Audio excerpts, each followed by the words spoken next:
Сәлеметсіз бе, құрметті көрермендер, арнамызға қош келдіңіздер. Каналымызға кіріп лайк басуды ұмытпаңыздар. Лайк басын қолдарыңыз КБТ-ның қабырғаларын созаумен. Жетісу облысының Алматы-Өскемен тас жолында жеңіл автокөлік жүк көлігінің астына кіріп кетті. МАН жүк көлігі мен Volkswagen Passat жүк көлігінің қатысуымен болған жол апатында 2 адам зардап шекті. Бүгін таңертең Алматы-Өскемен тас жолының 466 шақырымында жол апаты болды.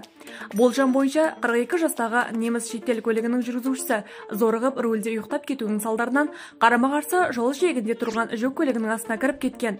Ауруханаға 5 адам жеткізілді, олардың 2-і ауыр жарақат алды. Медициналық тексеруден кейін 3 жолаушы амбулаториялық емделуге жіберілді. 2 көлік арнайы автотұраққа қойылды.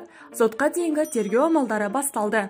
90 келіге жеттім. Әнші Алмаз Кішкенбаев артық салмақпен қалай күрескенін айтты.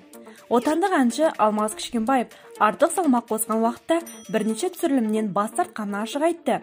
Ұйқым келмейді бағдарламасына келген әнші салмағы 96 келіге жеткен уақытта еске алды, деп жазады қаз.нұр. кезек тілшісі. Барлық жобаларға шақырту келіп жатыр. Маған әлеуметтік желіде мүмкін сені шақырмайтын шығар, неге шықпайсың деп сұрап жатады. Жоқ, кейде уақытым болмай қалады. Кей кезде салмағыма байланысты барғым келмей қалады. Мен 168 сантиметр бойыммен 96 келіге жеттім. Сахнаға көмекшілерім итеріп жібереді. Домалап шығамын. Диета, интервалдық аштық ұстаймын. 20:00-ден кейін ас ішпеймін. Қазақ болғасы 18:00-ден кейін қонаққа барасың. Маған тамақ жеуге болмайды деп отырмайсың ғой. Ең болмағанда нан ауыз тию керексің, деді Алмаз Кішкенбаев.